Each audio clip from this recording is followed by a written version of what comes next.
निर्विघ्नं कुरु मे देव सर्वकार्येषु सर्वदा।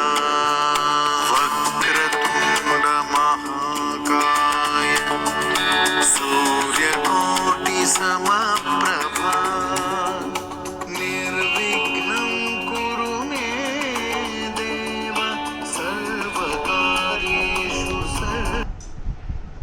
वैशाख मास के शुक्ल पक्ष के तीज को मनाया जाता है।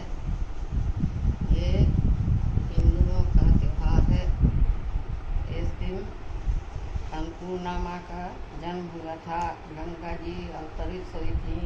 महाभारत युद्ध की समाप्ति हुई थी। परशुराम जी का जन्म हुआ था।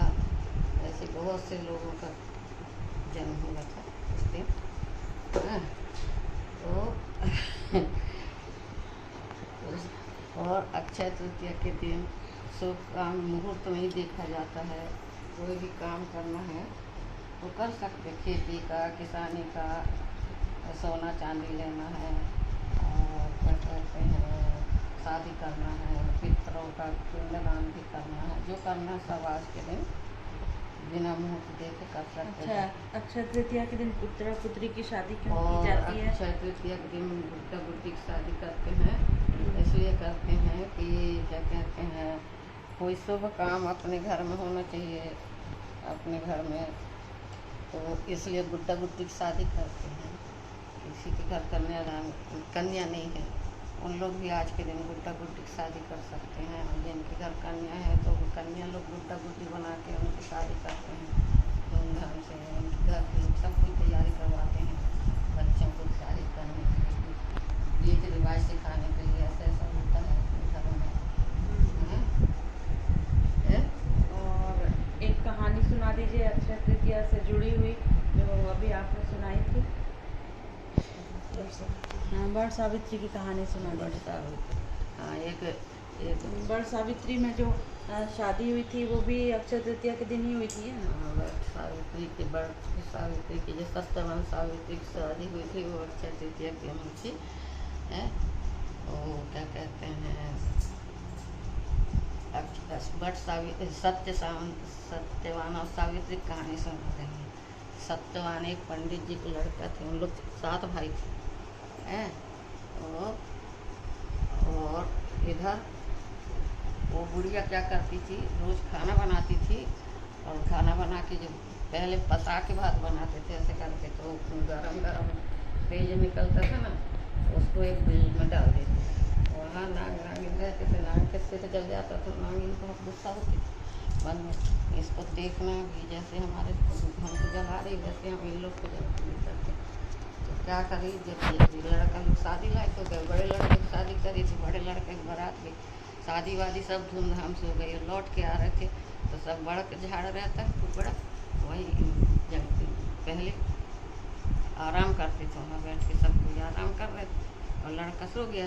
बैलगाड़ी से बारात जाती थी ना पहले, तो वहाँ सो गया। और सोया है इतने में आके नाग को भेजती थी, जड्डस की आना कह के अपने आदमी को, इसको जैसे हमको जला रही है। उसके बच्चे मर जाते थे, नाग के सब गर्म पानी पेज डाल देते थे।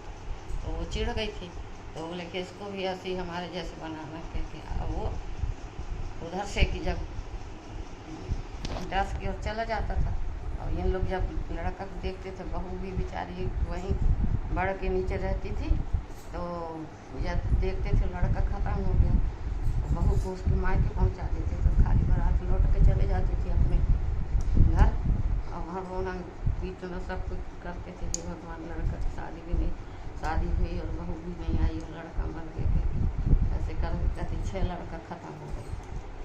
6 लड़का के साथ वैसे ही करे नाग को भेजते। अब छोटा लड़का बचा तो इन लोग रो रो के दोनों आदमी औरत अंधे हो गए थे, आँख में नहीं दिखता था। वो जैसे पानी गिर रहा था ना, तो उसको नहीं दिखा पानी गिर रहा कह के, तो पानी भीगते हुए गया। तो उधर से एक पंडित जी थे, उनकी इकलौती लड़की थी, उसका नाम था सावित्री। वो नदी के किनारे घर गुलिया बना बना के खेल रही थी। तो उसकी सहेली लोग भी रेत रहता है नदी के किनारे, उसमें घर गुलिया बना के लड़की लोग खेलते थे। तो वो क्या करती थी कि वो बुढ़ा ऐसे टहलते टहलते आ रहा था, सब लड़की लोग के घर गुलिया को वो मिटा दी सावित्री। तो सब की लड़की लोग बोली तू हमारे घर को मिटाई है, तेरा घर कभी नहीं बसेगा करके ऐसा शराब दिए। तो वो लड़की बोलती है तुम तुम्हारे कोई भी आके शराबेंगे तो मेरा घर कभी नहीं उजड़ सकता, मैं हमेशा ऐसे ही रहूँगी कहते। और बुढ़ा सुनता रहता है, वो गमछा रहता है उसमें ऐसे एक ठो गठान बांध लेता है, ये लड़की कौन की है करके। उसके बाद जैसे पानी गिरता रहता है तो पानी में बिना उसके छत्ता के जाता है।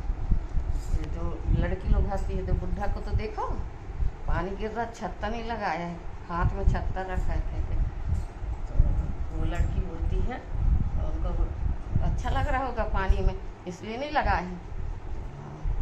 तो ऐसी हंसी हंसी उड़ा देते सब लड़की लोग। और लड़की वो लड़का दादाजी की तारीफ करने लगती है। उसके बाद वो जाता है तो नदी पड़ती है, और लड़की लोग खेल रही थी वही नदी में छत्ता लगा लेता है।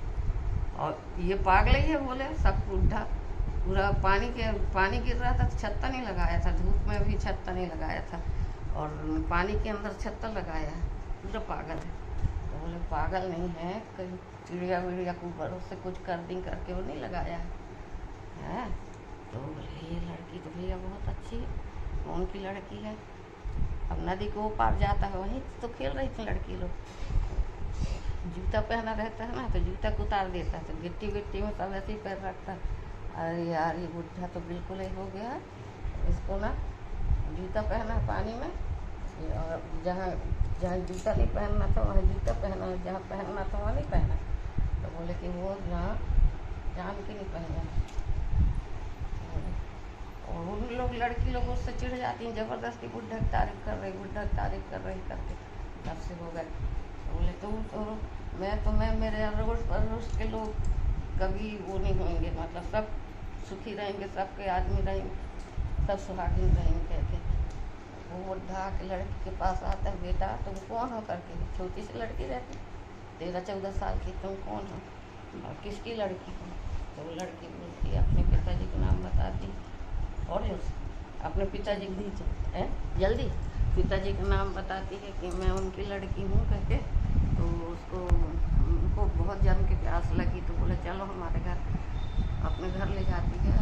और वो अपना नाम बताते, तो उनसे बोलती कि ये पंडित जी आए हैं अपने घर में, तो पलंग में से बैठा देते हैं, उनके पिताजी भी आते हैं, बैठते हैं दोनों, और वो बड़े में ठंडा पानी लेके आती है, ठंडा पानी पिलाती है, पीते हैं। तो बोलती कैसे आए पंडित जी, तो बोले मैं ना अपने में 6 लड़का खत्म हो गए, 6 को मायके चले गए, और ये छोटे लड़का की शादी करूँ उनका, तो वो भी ऐसे ही हो जाएगा करके मैं शादी नहीं करता। लेकिन आपकी लड़की मेरे को बहुत पसंद आई,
तो अभी आपने नानी की कहानी सुनी। अब हमारी निष्ठा मामी भी हमें कुछ बताना चाहती हैं अपने बारे में। नमस्ते। मैं यहाँ 14 साल हो गया है, पर मेरे को जो शिक्षा यहाँ पर मिली है, बहुत सारी प्रतिभाएं यहाँ पर हैं, क्योंकि मेरी दीदी लोग 4 दीदियाँ हैं, 4 नंदे हैं, तो चारों अलग अलग क्षेत्र में काम करती हैं, शिक्षा में हैं। तो उन लोग से ही मुझे बहुत सारी चीज़ें ज्ञान मिली है। मैं 12th पास करके बस शादी होकर के आई थी। 12th पास यानी कुछ भी चीज़ नहीं रहती, पर जो प्रेरणा आगे मिलती है वो है मेरी नंदों के कारण मुझे मिली। 12th के बाद मैंने BA किया, MA किया, तो वो मेरे हर क्षेत्र में उन लोग ने मेरा सपोर्ट किया है, तो उसके कारण ही मैं आगे बढ़ पाई। और सबसे बड़ी बात है कि माता राम का भी जो सपोर्ट मिलना चाहिए वो मुझे मिला है, तो उसके कारण ही मैं शायद आगे बढ़ पाई हूँ। और भगवान करे ऐसे ही हम लोग का साथ बना रहे और आप लोग से मैं मिलते रहूँ। और आप हमेशा बहुत आगे बढ़ो, बहुत आशीर्वाद है सबका। Thank you. और बच्चे लोग, आप लोग को भी आज की कहानी कैसी लगी? बहुत अच्छी लगी ना। अब मैं आपको पूजा की जगह में लेके आ रही हूँ जहाँ मामी ने गुड्डा गुड़िया की शादी रचा डाली है। तो बात करते हैं मामी से। हाँ बताइए कैसे। नमस्कार फिर से। यहाँ आप लोग मम्मी के द्वारा पूजा के सब विधान पता चली होगी, पर घड़े का जो दान है वो हमारे पूर्वजों से चलता आया है, पुरातन समय से चला आया है। अक्षय तृतीया के दिन घड़े का दान किया जाता है। और ये गुड्डा गुड़िया का जो शादी है, शुभ मुहूर्त जो चालू होता है वो आज ही के दिन से शुरू होता है। इसलिए हम नए शादी का जो मुहूर्त नहीं भी निकलता है तो भी हम अक्षय तृतीया के दिन शादी की जा सकती है। और आज मम्मी के द्वारा ही मुझे ये शिक्षा प्राप्त हुई है कि अक्षय तृतीया में ये विधि विधान चलती है, तो बस उन्हीं के द्वारा मिला हुआ सीख ही हम थोड़ा सा पूजा पाठ करते आए हैं। धन्यवाद। बहुत बहुत बढ़िया निष्ठा मामी, आपने बहुत अच्छी बात बताई और बहुत सुंदर आपने मंदिर भी सजाया है। तो आज हमारे अक्षय तृतीया स्पेशल में हमने बहुत सारी कहानियाँ सुनी और गुड्डा गुड़िया की शादी भी देखी। ये घड़े का जो महत्व है, कहा जाता है कि आज के दिन घड़े को भर कर रखा जाता है और वो जितना पानी पझरता है उतनी अच्छी बारिश होती है, ये मान्यता है। और वाकई में इसका साइंटिफिक रीजन भी है। हम इस घड़े को रात भर भर कर रखेंगे और कल देखेंगे कि इसका कितना पानी पज रहा है। देखिए, तो मैं प्रज्ञा सिंह,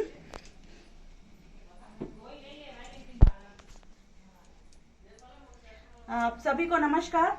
मैं प्रज्ञा सिंह। हमने आज Akshaya Tritiya special online class ली थी, उससे मैं लाइव आपके सामने प्रस्तुत हुई हूँ। और इसके बाद मेरी जो कवित्री सखियां हैं उनकी अक्षय तृतीया स्पेशल कविताएं हैं इसके आगे। तो आज की क्लास का आप आनंद लीजिए। आप सभी को धन्यवाद।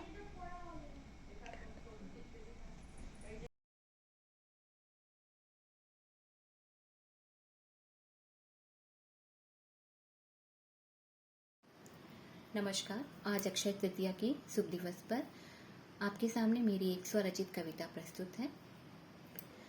अक्षय तृतीया शुभ दिवस, सुख समृद्धि लाता, हर जीवन में खुशियाँ भरने पुण्य पर्व यह आता कबीरा, पुण्य पर्व यह आता। तृतीया तिथि बैसाख मास की, अक्खा तीज जब आता, शुभ कर्म मानव का इस दिन, अक्षय फल दे जाता कबीरा, अक्षय फल दे जाता। इस दिन कर सुर सरे स्नान, सब पापों से मुक्ति पाओ, गुड्डे गुड़ियों की शादी में बच्चों को भी नाज हुए, बच्चों के भी नाज हुए। अक्षय तृतीया शुभ दिवस, सुख समृद्धि लाता, हर जीवन में खुशियाँ भरने पुण्य पर्व यह आता कबीरा, पुण्य पर्व यह आता। घर घर लक्ष्मी करे बसेरा, अन्न धन का भंडार, शुभ कर्मों से खुशियाँ फैले, मंगलमय त्योहार मने, मंगलमय त्योहार। इस दिन जन्मे परशुराम, जो विष्णु अवतार हुए, भरसा लेकर सदा खड़े हो, जब जब अत्याचार हुए, जब जब अत्याचार। अक्षय तृतीया शुभ दिवस, सुख समृद्धि लाता, हर जीवन में खुशियाँ भरने पुण्य पर्व ये आता कबीरा, पुण्य पर्व ये आता। धन्यवाद। सभी शिक्षकों व बच्चों को अक्षय तृतीया की बहुत बहुत शुभकामनाएं। और जैसा कि आज का विषय है हमारा संस्कारशाला पर, तो कैसी हमारे संस्कार हों, कैसी हमारी शाला हो, और बाल चौपाल है ना, बाल चौपाल के इस कार्यक्रम में आज हमारी शिक्षा और हमारे संस्कार हम कैसे रख सकते हैं। जितने आप नवाचार कर रहे हैं उसी में हमारे संस्कार भी आते हैं। कैसे हम अपने संस्कारों को नवाचारों से जोड़ सकते हैं, सुनिए। संस्कारशाला चल रही आदर्श के संकाय में, नैतिक गुणों के पाठ हो जीवन के हर अध्याय में। परिवार के संग धूप भी लगती सुहानी छाव है, हर पल जियो उल्लास से, दौड़े समय के पाँव है। माँ बाप के सानिध्य में अमृत घुले पैचाय में, नैतिक गुणों के पाठ हों जीवन के हर अध्याय में। और सुनिए कि कैसे हमें अपने बड़ों को मानना चाहिए। कि पीपल के वट के वृक्ष सम वृद्धों को अपने मानना, पालन किया जिसने तेरा उनको सुरों सम पूजना। जननी जनक भगवान है, जननी जनक भगवान है। सुन श्लोक के अभिप्राय में, नैतिक गुणों के पाठ हों जीवन के हर अध्याय में। और हमारी शिक्षा कैसी हो कि संवेदना अगर और ना हो, शिक्षा से फिर क्या लाभ है। संवेदना अगर और ना हो, शिक्षा से फिर क्या लाभ है।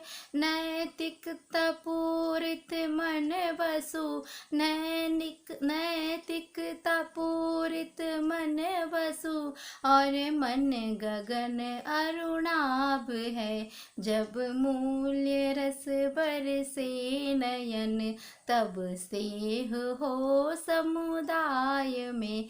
नैतिक गुणों के पाठ हों जीवन के हर अध्याय में। बच्चों, आप सभी को अक्षय तृतीया पर्व की हार्दिक शुभकामनाएं। अक्षय तृतीया को हम अक्ति भी कहते हैं, छत्तीसगढ़ में इसको आखा तीज कहते हैं। इसी के ऊपर एक रचना है, सुनिएगा। आज मनाते सभी दिवस को आखा तीज कहलाता है। आज का दिन है बड़ा महत्तम, पुण्य दिवस कहलाता है। इस दिन की महिमा क्या कहिए, अद्भुत गुण समेटे है। अक्षय तृतीया नाम था जिसका, अक्षय मुहूर्त कहलाता है। ब्रह्मा पुत्र अक्षय का आज के दिन जन्म हुआ। आज ही के दिन माँ गंगा का धरती पर अवतरण हुआ। अक्षय तृतीया के दिन ही तो प्रभु परशुराम ने जन्म लिया। जमदाग्नि थे पिता जिनके, माँ रेणुका जननी थी। क्षत्रियता के ओज के संग उनमें ब्राह्मणत्व का गुण भी था। प्रभु परशुराम का जन्म दिवस अक्षय तृतीया कहलाता है। ऐसे अनुपम दिवस में हर काज फलित हो जाता है। आज के दिन हम सारे शुभ कार्य करते हैं। इस दिन किया गया दान पुण्य व पूजन अर्चन जीवन को धन्य करता है। मैं निहारिका झा, मिडिल स्कूल संडी, खैरागढ़, राजनांदगांव।